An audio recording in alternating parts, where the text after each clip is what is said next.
माता सीता का हरण होने के बाद भगवान राम को लंका तक पहुंचने के लिए उनकी वानर सेना जंगल को लंका से जोड़ने के लिए समुद्र के ऊपर पुल बनाने के काम में लग जाती है। पुल बनाने के लिए पत्थर पर भगवान श्री राम का नाम लिखकर पूरी सेना समुद्र में पत्थर डालती है।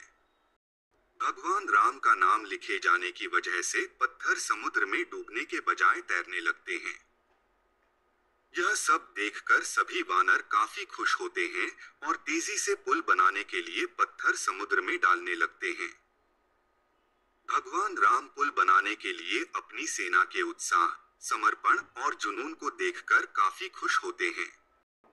उस वक्त वहां एक गिलहरी भी थी जो मुंह से कंकड़ उठाकर नदी में डाल रही थी।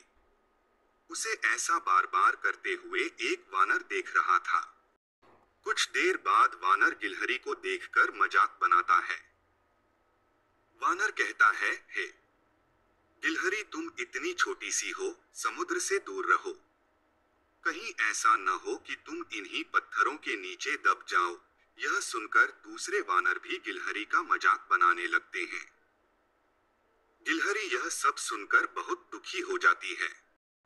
भगवान राम भी दूर से यह सब होता देखते हैं। गिलहरी की नजर जैसे ही भगवान राम पर पड़ती है, वो रोते रोते भगवान राम के समीप पहुंच जाती है। परेशान गिलहरी श्री राम से सभी वानरों की शिकायत करती है। तब भगवान राम खड़े होते हैं और वानर सेना को दिखाते हैं कि गिलहरी ने जिन कंकड़ों व छोटे पत्थरों को फेंका था, वो कैसे बड़े पत्थरों को एक दूसरे से जोड़ने का काम कर रहे हैं।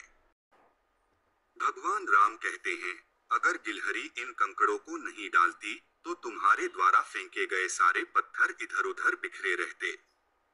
ये गिलहरी के द्वारा फेंके गए पत्थर ही हैं जो इन्हें आपस में जोड़े हुए हैं। पुल बनाने के लिए गिलहरी का योगदान भी वानर सेना के सदस्यों जैसा ही अमूल्य है।